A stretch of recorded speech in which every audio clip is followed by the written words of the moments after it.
Greetings, this is Hart. So we're in January 2025 and I have already taken a photograph very recently. I'm waiting for a print to come through just so I can see what it looks like once printed. I've already taken a photograph that I'm really happy with. I had a bit of a turbulent start to the year. My first few shoots were not quite right. I think the lighting this time of year is something that I need to get used to. On top of that, we've had snow where I live, which I think the last time I saw snow, specifically where I live, was in college. I'm 34. It's been a while. So I've been jumping on the opportunity to take pictures around this kind of environment. And it's getting a little bit getting used to because obviously the whiteness of the snow reflects light.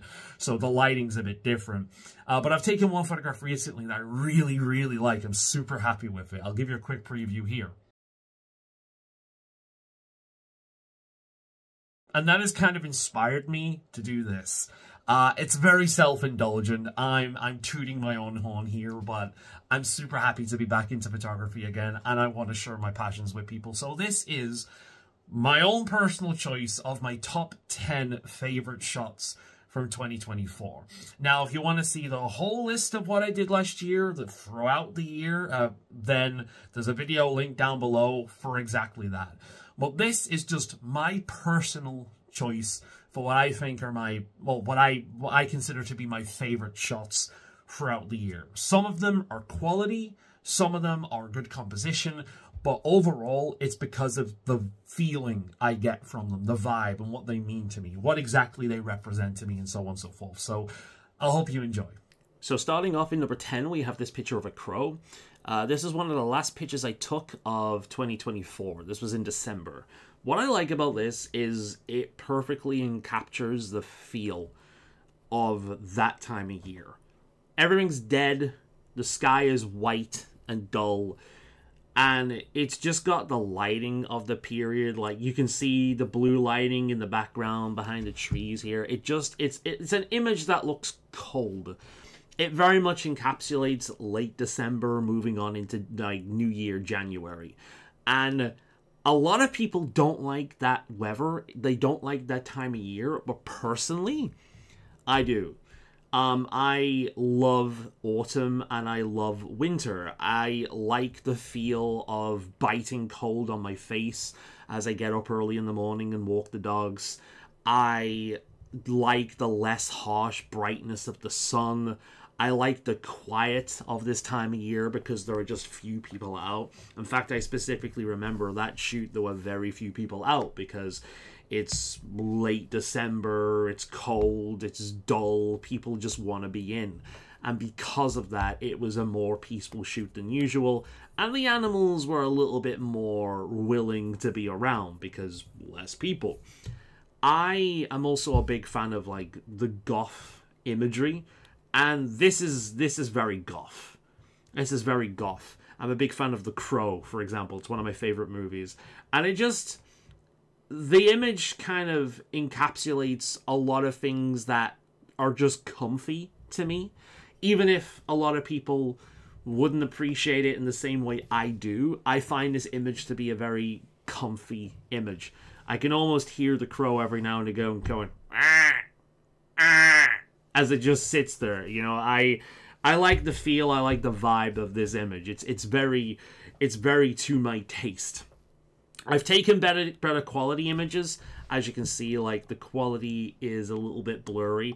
I've taken better quality images, but I just like the overall vibe of this one. It was one of my favorite shots from the year just because it's very me and to my tastes. In 9th place, we have another shot in which it's not the best quality in the world. I just like the feeling of it. It's very fey. It's very goblin core. You don't know what that means? Look it up. You're in for a treat. It's not exactly the most sharp image I've ever taken, but it has an almost magical quality to it that I really like, mostly in part due to this bloom in the background. This is me looking directly up, seeing these mushrooms growing at the side of a tree, and it just has this goblin core energy to it that I just love. it makes me, it feels cozy and just, you know, contained, you know what I mean? Just chill. I'm terrible at describing these things, but I just love the whole dark, damp vibe of it. Again, it's very, very me. There's an almost magical quality to it as well. It makes me think of fairies and goblins and all these little magical fae things that are common in British folklore. And I just, again, it's very, very me. The vibe of it is very, very me. This is actually one of the ones I've got on the wall at home as part of a series with other close-up shots of, like, under trees and grasses and interesting-looking foliage and so on and so forth. I just really like this. It's a very, very me shot, and it's not a shot that I've kind of had before, you know? I've got a million pictures of geese. I've got a million pictures of, like, seagulls and whatnot, but this is not a shot I've taken before, and I'm really happy with it. It's not the best quality shot that I've taken, but the general vibe of it is, it's very Goblin Core, and I really, really like that. In 8th place, we have a more typically me shot. It is a sparrow. This is a shoot in which this top 10 video, there are 3 pictures from this particular shoot. This was just outside of Crosby Beach. And this was the shoot of 2024 in which I was not only back to my usual image quality, but I do think that I was better than I was back in 2019. I just hit my stride on this shoot. I was super relaxed. I was super just enjoying the process, and it shows. There are 2 more, as I say, 2 more pictures after this one from this shoot alone. This is where the quality on my images kind of increased and hit a point in which I was just really happy. This point onwards, I would always have at least 1 or 2 pictures from a shoot that I was just really, really happy with. I'm a bit of a perfectionist, and that's not a good thing to be. And because I'm trained in photography, I can also look at pretty much every image and point out a bunch of flaws. I love my family, but the problem with them is they're supportive to a fault. I could show them the worst picture I've ever taken and they would tell me it's really, really good. Partly it's because they don't know anything about photography, so they can't really judge on a quality level, but also because they're really, really supportive. I'm lucky in a way. A lot of people don't have supportive family like that, but on the other end, if I want like genuine criticism of what I've taken, my family doesn't really offer that, you know, they just offer support. So I am my own worst critic. So when I take a picture that I really, really like, that even I can't criticize, like, it just seems right to me, that is one of the best feelings I can have. Because I've surpassed even my own harsh criticism. And this is one of those shots. Now, I can criticize it. It could be a little bit sharper. And the noise is, you know, not great, which is actually a common issue with a lot of my photography. And the reason why is I shoot on a fast shutter speed because I want, I'm shooting nature a lot of the time. So a fast shutter speed pretty much guarantees that I'm going to have some sharpness in the image. But I also tend to shoot on high aperture, so like around 8 or 10. And this also darkens the image. So I have to counterbalance that with a high ISO. So typically speaking, I shoot on around 4,000 to 8,000 ISO. And this combination means a lot of my images have a lot of this graininess, this noise. This is caused by having the high ISO. But I personally kind of like that. And there's some shots in which that graininess actually adds to a texture. But that grain will really irritate some people. So that's one way I can criticize this. But generally, I really like this shot. This is one of the most professional shots I've ever taken. The composition is really, really nice. The framing is really, really nice. We've got like this little bit around here, this side bit here. It's all framed for this bird, this little sparrow, sat on this branch. And I was actually peering at this through a bush. You can actually see the through line of the bush here. So there's a few layers of bush before you get to this. The only major complaint that sticks out for me here is this little yellow thing. And I think this was actually a plastic sign of some sort. I'm not sure, but thankfully, because of the way it's been blurred out by the depth of field, it just looks like yellow foliage in the image, but it is actually like a plastic sign or something like that. But generally speaking, I think this is just a really good quality image with good composition. And yeah, it's probably one of the most professional images I've ever taken, and I'm really, really happy with it. In 7th place, we have arguably the most modern picture I've ever taken. This is another one that I have on my wall. This was specifically taken in a park. It was stood on top of a building, and the sun was like directly on it. The sun that day was bright as all hell. So when I took the image, it actually came out a little bit overexposed. But I was able to kind of, thankfully with shooting in RAW, I was able to kind of fix it by changing a few sliders and putting it in black and white. This brings out the detail in the fur and so on and so forth. And it, like, to me, this is an image that looks way better printed than it does on the computer. Printed, this is a really nice shot. It's also one that benefits from a frame. I have it printed out in a black frame. And it really adds to the image. When you've got like a nice black frame around the rim here, it really brings it out. It's one of, and again, it's one of my favorite images specifically because of that. This is the kind of image you would see in a lot of cafes or bars with like this kind of like modern looking black and white theme. I know this because I've seen very similar images of different animals in places like that. And yeah, one of the most professional images I've taken, a very modern, simple looking image, and I really, really like it. Again, the composition is also quite nice. It fills the frame quite nicely.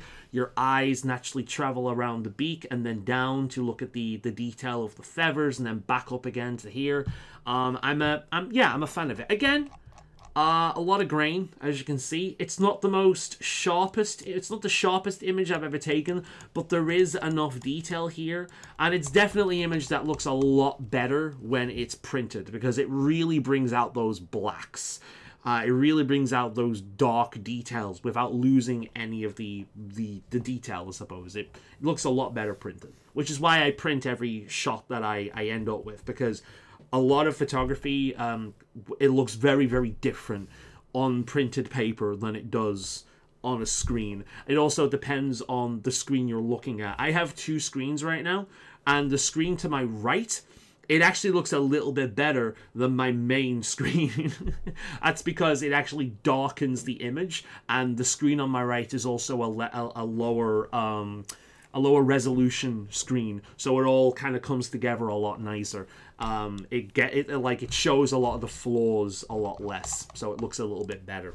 In 6th place, we have just this nice, creamy, milky looking shot. It was also it was not exactly a bright day that day, but it wasn't super dull either. And with a higher exposure than I would usually go with, it's ended up quite nice. This is an example of my typical shooting method working out quite nicely because of just how bright the scene is. The water turns out quite milky. The bird itself being, I think it's a black-headed seagull. Obviously it's not black-headed right now because it's not mating season, but I think it's a black-headed seagull. But it's white main colors, like obviously the darker images. It flows quite nicely. Again, the composition is really nice. Being just a little bit higher and not dead center, it just flows really nice down the image. Again, the center of focus being here, and then going further down, the water down here is less in focus, so it really attracts the eye to the main thing you want to focus on. But because it's not dead center, it's just more naturally pleasing to the eye. Not a picture that really speaks a lot to me, but I do think out of the three, it's the highest quality picture in general. Again, though, I have taken sharper, and you can see some of the grain, but not to the same level as many of the other images. So I've put it above the others, even though I do kind of like these a little bit more. I've put it than the others because, unlike the sparrow, it doesn't have a lot of... I've just given away the next one. Unlike the sparrow, it doesn't give away a lot of... it doesn't distract. There's not a big yellow blotch here, but there's also a little bit more to look at than the more modern crow picture. I just think it's a higher quality image, and it's very, very pleasing to the eye. It's just very comfortable to look at. So, the one I've just spoiled here is 5th place. This is an example of the noise, the grain, whatever you want to call it, adding texture to an image. This is looking directly up into the foliage of a tree. If I remember correctly, we were just starting to get into autumn here, and you can see just slight changes in the leaves. If we zoom in, we can see that grain, again, very common with a lot of my pictures due to the general settings I use. But in this, I believe it adds a texture. I find this image to be incredibly pleasing to look at. The dark shadows of the branches mixed in with the varied colors of green and orange and yellow and a little bit of blue in the background for the sky. I find it to just be an incredibly just relaxing, peaceful, just pleasing image to look at. But again, being under the shadow of a tree on a bright day, it's one of my favorite kind of places to be in anyway. I'm a bit of a nature head. In fact, I remember being in, I believe it was Kew Gardens or something like that in London years ago, and I was sat under a tree after a shooting session, and a jackdaw approached me. It sat right next to me and looked at me, and I was able to get a decent photo from that. I had my camera sat next to me, so I just leaned over and I took a picture. Just sitting in nature, and nature approached me and allowed me to get a good shot. That was a fair few years ago now, but being just sat under the shadow of a tree and looking up like this is a very just peaceful, relaxing place to be. I just find walking in nature and being around trees and foliage and the sounds of birds tweeting and animals in general, the wind blowing through the branches, that to me is paradise. It's heaven. There's something about that environment that just fills my soul. I find it to be incredibly relaxing and really, really good for my mental health. And this image encapsulates that for me. It captures that for me. And I just love the mix of color. The browns, the oranges, the yellows, the greens, all under this shade of darkness of the branches. And then again, the grain adding a little bit of texture. Like these branches feel different from the rest of the color. Again, it's not a sharp image at all. But for this in particular, especially if you take it in certain places like this, it stops looking like a photograph at a certain point and then starts looking like a painting. And I really, really like it. This is one of these ones, I think most people will go for an image like this over an image like this.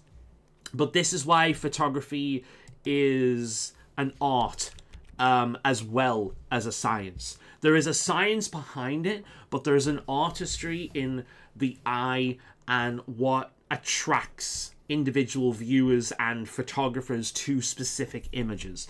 There is an artistry to it. There is a self-expression to it. It isn't just pointing at something and clicking. There is way more to it than that. And this is, again, how this is self-expression. This is why the images that I take that really speak to me say something about me at the same time. This is one of the reasons I enjoy photography so much, because it enables me to capture the elements of nature that I really, really enjoy and find peaceful and just add to my life.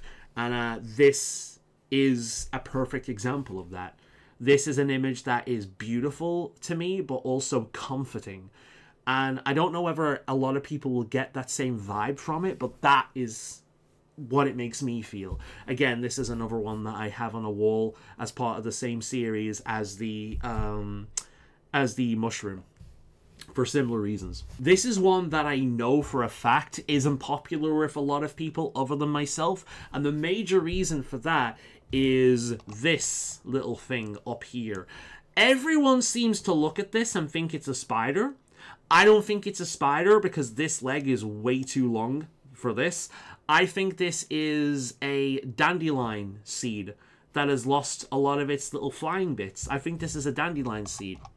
I'll tell you why I like this, and I have loved this image ever since I took it, but I feel like I'm the only one that gives this a time of day. Most people look at this, they're not interested, and they move on. But I like it because I really, really like moss.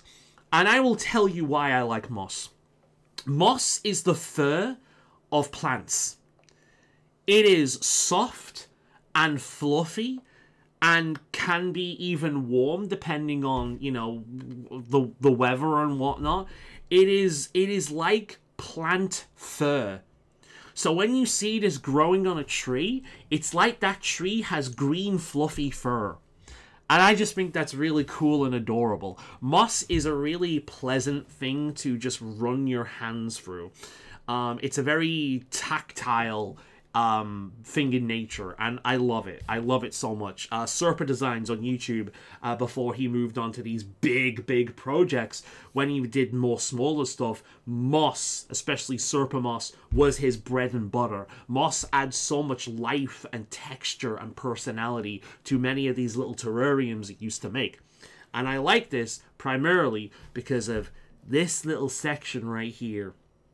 I can almost reach out and just stroke, just caress this little bit. I can almost feel in my imagination, I can almost feel it through memory, how that feels, the texture, the fluffiness of it, the slight dampness and wetness of it. And to me, that's just really pleasant. Can you tell I'm autistic? I'm talking about tactiles and like, and just pleasantly running my hands through moss. I'm stimming on the fluffy green fur of a tree.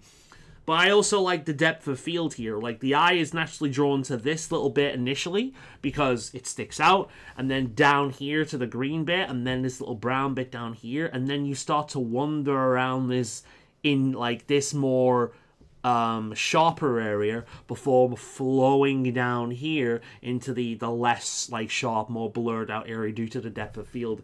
I really like the composition of this image, and I really, really like the texture of this image. Moss being one of my favorite things, and green and brown being my favorite colors, helps as well. This is an image that really appeals to me because it's full of things that I personally enjoy, and I can almost feel the tactile nature of it. But I know for a fact that this isn't one that interests the majority of people.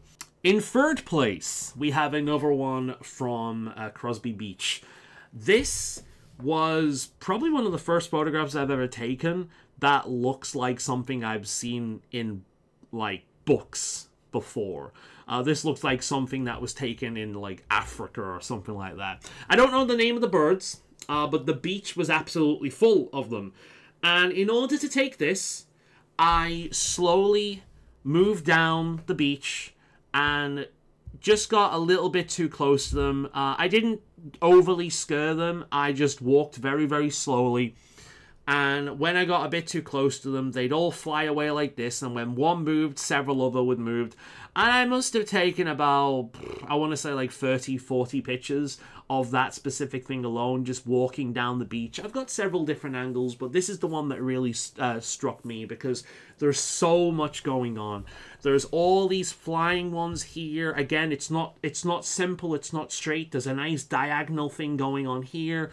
You've got this line going down here, this one that breaks up the second line. We've got these ones here, and then we've got this line down here of a few of them just taking off. You can see this one just walking, and then as you look down in the background, there's a few of them blurred out in the background. So there's a nice depth of field to it here. There's a lot going on. But there's also a nice uneven composition in which the eye can naturally flow through. And I just think it's a really nice professional looking shot. Again, not the sharpest image I've ever taken. It's sharper than some, I suppose, and because they're flying, that's a little bit better. Not the sharpest image I've ever taken, but it is the composition of it and just the sheer... It's. I think out of all the images on this list, this is the one that is probably the most fun to look at the longest, just because there's so much going on. There's so many birds doing different things, their flight in different positions, their wings in different points of flight, and there's just a lot of movement in it. There's a lot going on. There's a lot to look at. This one's looking to the right to seeing this guy. Like, none of the others seem to have heads like that. Oh, this one here does. So they're all, yeah, like this one's head is turning, and then this one's head is turning, and this one. I'm only just noticing in that now. So that one feels like it's following the rest of them, seeing where they're going.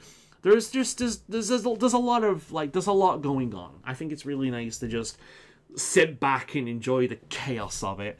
Alright, in number 2, this is a shot I don't know how many people would put above this, but I have wanted a shot like this for so long. Getting a shot of birds flying just like this has been on my photography bucket list for a while. This bucket list also includes a really nice shot of a magpie, a really nice shot of a robin, and a really nice shot of a kingfisher. Kingfishers I've not got any shots of whatsoever, and I have 1 or 2 decent ones of robins and magpies, but nothing truly great or that I'm really proud of so far. These are, again, the sparrows from before. And what really makes this for me is the grass down here. Because without that grass adding a little bit of texture and grounding the image in the real world, it'd just be a bunch of sparrows on a white background. Without that grass, this doesn't look anywhere near as good. But with that grass, it grounds it in reality. So, again, not the sharpest image I've ever taken. But what I love about this is just how dynamic it is. I love the flow of the birds. We've got this arch over here. You can almost see the spiral pattern in which they're flying in. I love this one over here in which its wings are just completely straight, and it looks like it's just Supermaning forward, compared to this one with the wings up in the classic flying position, as you would see for painting. Same for this one. I love this little twig down here that one of them have obviously dropped as they're moving. I love it. I just love how dynamic it looks. I love how there's this little guy back here that just fills in this empty space back here that just makes everything flow back together. And again, the grass down here grounding the entire image, because the grass down here is going to make this image look so much better than without it. It adds depth to it. And the reason why this is so high is strictly because this is an image I have wanted for a long, long time. Now, would it be better if the background was blue, or at least pale blue instead of this gray color? Yeah, probably. But again, that is something that I can hopefully get at some point in the future. Hopefully I'll get a better shot than this, basically the same, but with a nice blue background, or a pale blue background, so it doesn't overtake the rest of the image. But I really, really like this, because this is exactly a kind of shot that I've wanted for a long, long time. And I remember taking this and looking at the back of the camera and thinking, wow, I've finally got one. I finally got one like that. A few days later, I also took a picture of a bunch of geese in flight, and that one did have a blue background, but it didn't have the grass below, because these geese were high in the sky. It did have a nice blue background, but it didn't have the grounding nature of this tactile grass here. And on top of that, it didn't look anywhere near as dynamic and full of energy as this. And that's why I love this so much. But this is my favorite photograph of 2024. Not just my favorite photograph of 2024, but one of my favorite photographs I've ever taken. And after this list, you can sort of piece together what I like. So first of all, the composition is really, really nice. The eye will immediately go to this woman with the umbrella down here. On again the blue tunnel. Then your eye will travel down the road and then maybe get lost in the foliage up here. It is really, really nicely framed. The road here has a few dead leaves because this was leading into autumn. We weren't quite in autumn just yet. We were at the start of it. We've got this darkened out tree here, framing this little dark bit here, and then we've got the darkened out gates here. A little bit of light from behind it. This area is from one of my favorite parks in the country. One that I have a lot of history with in terms of my childhood. And this is my favorite area of the park. This is a sort of tunnel that is made up pretty much entirely of trees absolutely overgrown with ivy. There is ivy everywhere. And this creates this dark, dense tunnel as you go straight down here. This was taken specifically on a day in which it had been pissing it down all day. You can see here on the floor and how wet it looks. It had been heavily raining all goddamn day, and it was a dark, dull day. That's why the image looks as noisy and pixelated as it does. Because in order to shoot this, you can see the bin back there. In order to shoot this, I needed to have a really high ISO. I think it was shot on, like, I want to say 10 or 16 10,000 or 16,000 ISO, something like that.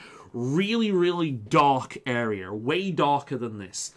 And then I brought it out in post, and this has resulted in a lot of pixelation. The thing is, this to me doesn't look like a photograph. This looks like a painting.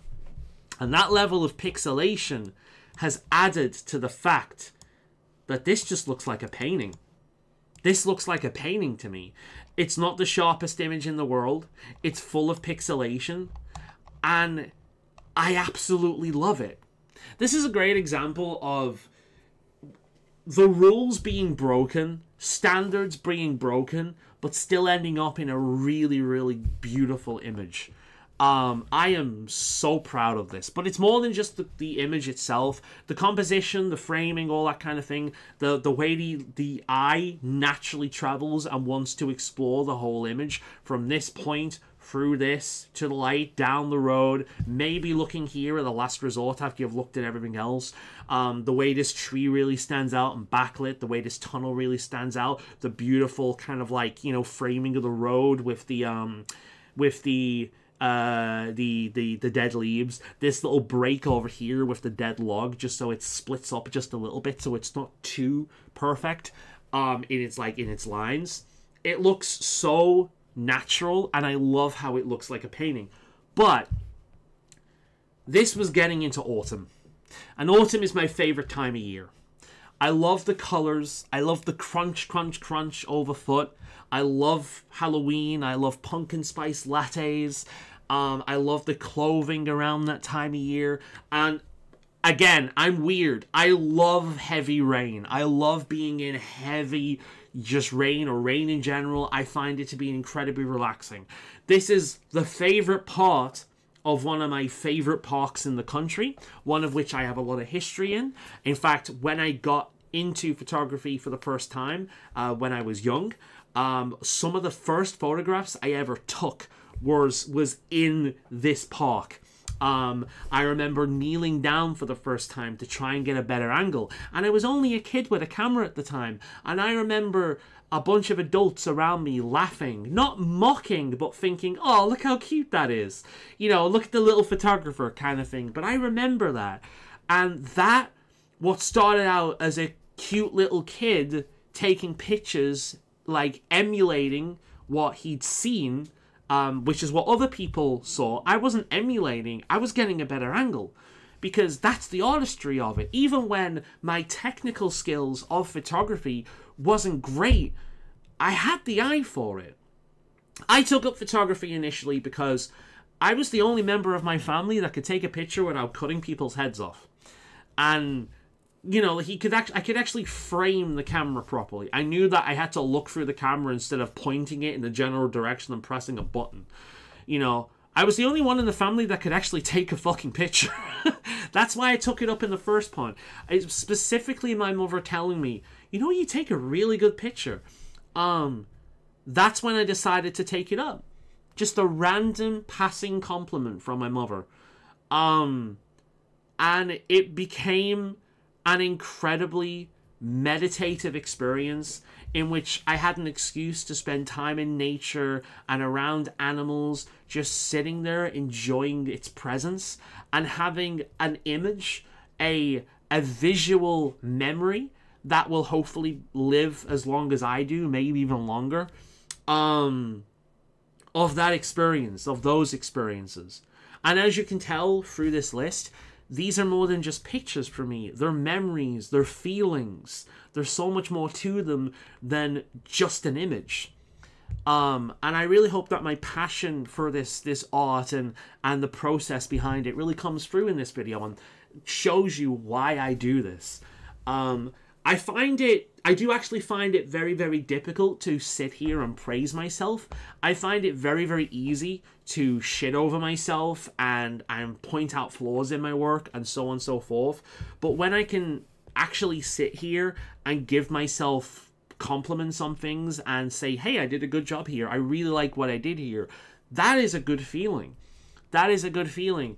It's difficult for me to praise myself without also adding caveats in terms of, oh, well, this is bad, this is bad, this is bad, I could have done better here.